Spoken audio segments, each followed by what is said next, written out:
I found out my neighbors had stolen my privacy the same way some people steal silverware at a dinner party, smiling polished and acting like they were doing me a favor. They cut my trees while I was at work, not because of a storm, not because the branches were dying, not because anybody asked permission, like a decent human being. They cut them because my trees were in the way of their pretty little sunset view. And when I pulled into my driveway that evening, I knew something was wrong before I even turned off the truck. You ever have that feeling where your own property suddenly doesn't feel like yours for 1 second? Like the air is too open, too exposed, like somebody took a wall down and forgot to tell you? That was me sitting there with my hand still on the wheel, staring out through the windshield while the sky turned that deep burnt orange right before sunset. It should have been peaceful. Instead, it felt like somebody had peeled the skin off the back of my house. At first, my brain reached for the easy lie. Wind damage, maybe. Maybe a big limb snapped. Maybe some kind of cleanup crew hit the wrong side. But the second I walked toward the back fence line, that little fantasy died fast. The branches weren't broken. They weren't torn. They were cut clean, angled, deliberate. Fresh sap was still shining on the exposed wood. It looked almost wet enough to bleed. I had a line of maples and old cedar back there, nothing fancy, just good solid trees that had probably been standing longer than I'd been alive. They gave me shade, quiet privacy. They blocked the ridge behind my property, which mattered more than I realized until half of that shield was gone. Whoever did it hadn't hacked away at random. They stripped the uphill-facing side of the trees, the side that blocked the view from the development sitting above me, Silverline Ridge. Now, Silverline Ridge was exactly the kind of place you picture when someone says luxury HOA with too much free time. Gated entrance, stone pillars, glass railings, perfect lawns, outdoor kitchens nobody really cooks in, fire pits that probably get lit twice a year just so guests can say, wow.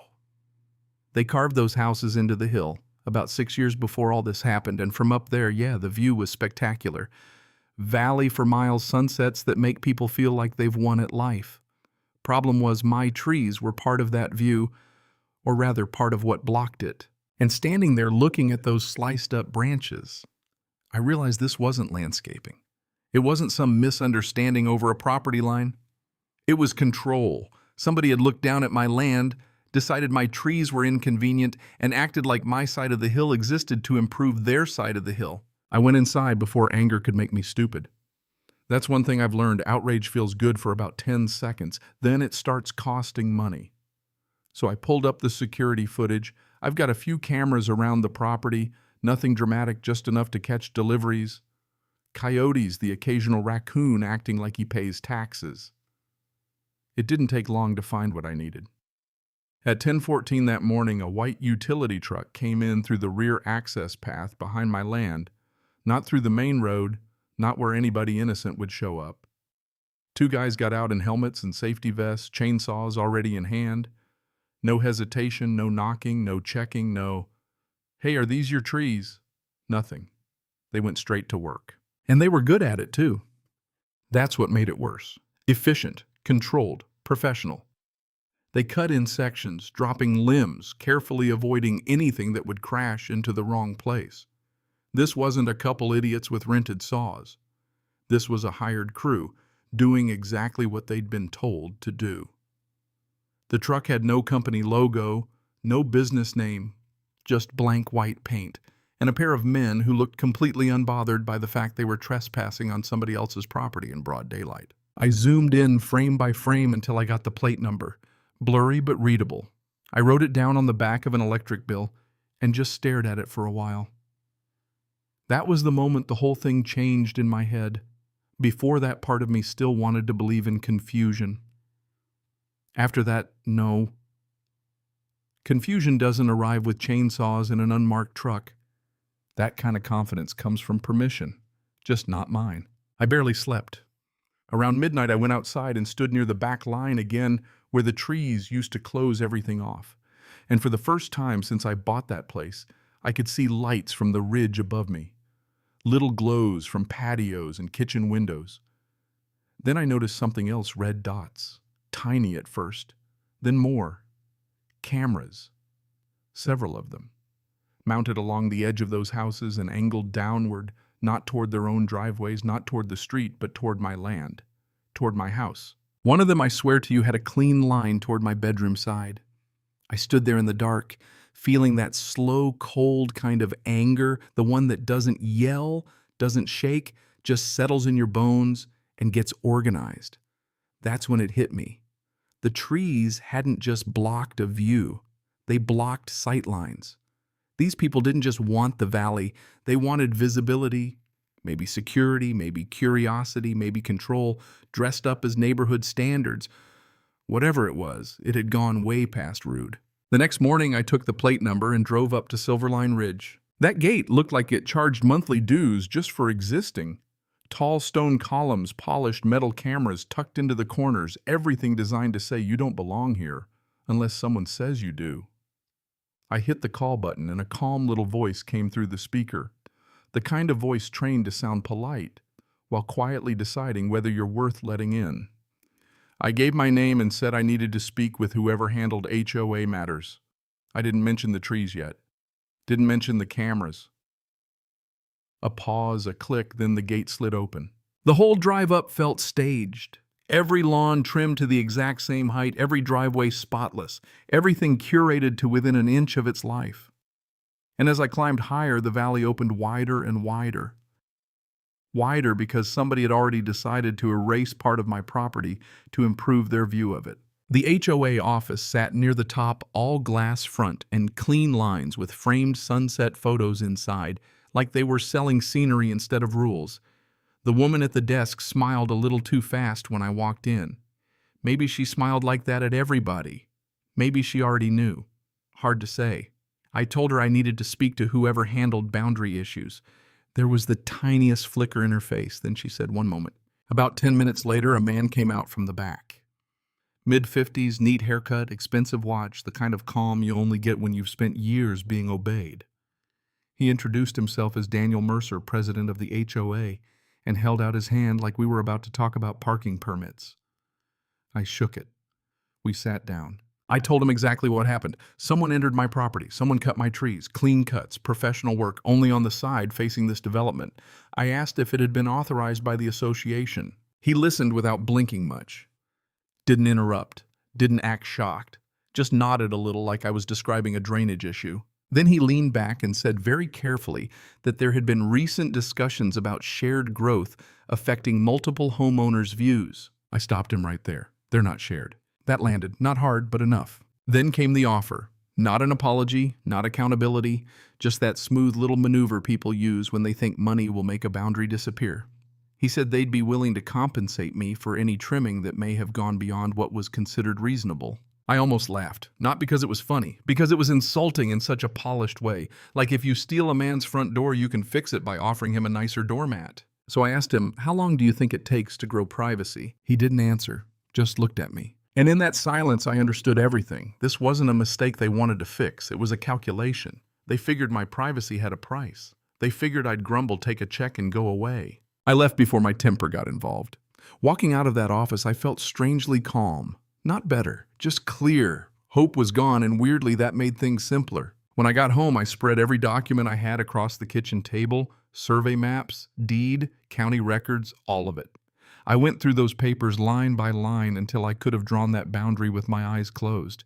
There was no gray area, not 1 inch, which meant the tree cutting wasn't just rude, it was trespass and property damage. Then the twist showed up from a place I wasn't expecting. That evening, I got a call back from the plate search I'd started. The truck belonged to a landscaping subcontractor out of the next county. The man on the phone wouldn't say much at first, but once my lawyer got involved, one of the crew supervisors folded a lot faster than I expected. Turns out the work order had not said trim shared boundary growth. It said improve uphill sight lines and access visual clearance. Not my words, theirs. And it had been approved through an HOA property manager email chain that definitely did not include my name anywhere on it. That was the moment the whole thing stopped being a neighbor dispute in my mind and started becoming a paper trail. The next morning I made 3 calls. A surveyor, a real estate attorney, and a fencing contractor. The surveyor showed up Saturday, older guy, quiet, no small talk. Exactly the kind of person you want when other people are playing games. He measured everything twice, cross-checked the maps, and by Sunday afternoon, bright orange stakes ran along my boundary line like a sentence written in all caps. Monday.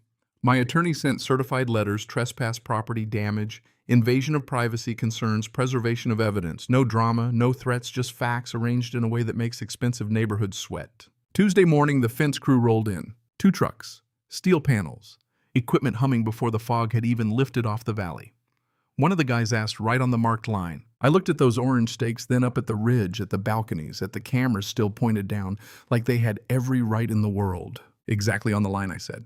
And just like that, I built something they couldn't charm, trim, or explain away. The first post went in deep, solid, permanent, then another and another. By mid-morning, shapes started appearing up on those balconies, silhouettes holding coffee mugs, arms crossed, trying to figure out why their open little paradise was suddenly getting a wall. The phone rang around noon. Daniel Mercer. He said we needed to talk about what was happening on my property. I looked at the half-finished line of steel and said, "Looks like construction to me." He called it excessive. I asked whether that was more or less excessive than hiring a crew to cut my trees without permission. He went quiet for a second, then tried that compensation line again. I cut him off. "You offered to pay for trimming. That's not what happened." Then he said the fence was going to create tension in the community. And that part actually made me smile. It already existed, I told him. I'm just making it visible. That's when he made the mistake that told me I was winning. He tried to defend the cameras, said they were likely for general security purposes. I stepped closer to one of those lenses and said, "Then you won't mind turning them away from my bedroom window." Dead silence. By late afternoon, the fence was done. 8 feet tall, matte steel, no gaps, no decorative nonsense, no compromise. It blocked the view, blocked the cameras, blocked the assumption that distance gives people permission. That night, for the first time since this started, I sat in my backyard and felt something like relief. Then Wednesday morning, another surprise. A clearly marked contractor truck pulled up to my front gate. Not sneaking in through the back this time, not unmarked.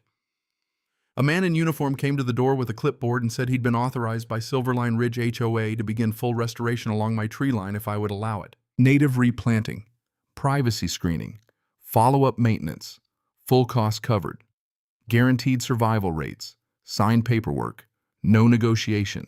So I let them work. Over the next few days, new trees went in, young yes, but dense and smartly placed. Privacy screens followed natural-looking, layered in a way that would make it a whole lot harder for anybody to decide my land was their viewing platform again. And up on the ridge, those cameras started moving. Quietly. No public statement. No apology meeting. Just one lens after another getting turned back where it belonged. By Saturday morning, I found an envelope at my front gate. Clean handwriting. Formal apology inside. Careful language, of course. No direct confession. No, we ordered it. But enough. Enough to say they knew exactly where the line was now. I stood there after reading it, looking at the new trees, the steel fence behind them, the ridge finally shut out of sight. And I had one of those quiet realizations that come after the mess is over. People love to talk about peace, like it comes from being agreeable. Like if you just stay calm enough, patient enough, polite enough, the world will return the favor. But sometimes peace comes from making something final. Sometimes the only reason a line matters is because somebody finally refuses to let it move. And the strange part was, I didn't miss the view at all. Not one bit. What I had now felt better than any open valley. It felt like mine. So tell me what you think. Did I draw the line? I should have drawn the second they touched those trees? Or did I turn a bad situation into a colder, uglier one? If you've ever dealt with neighbors, an HOA, or anybody who mistook your silence for permission, I want to hear how you handled it. Share where you land on the right and wrong of this. Because from where I sleep now behind 8 feet of steel and a row of growing trees, karma looks a lot like privacy.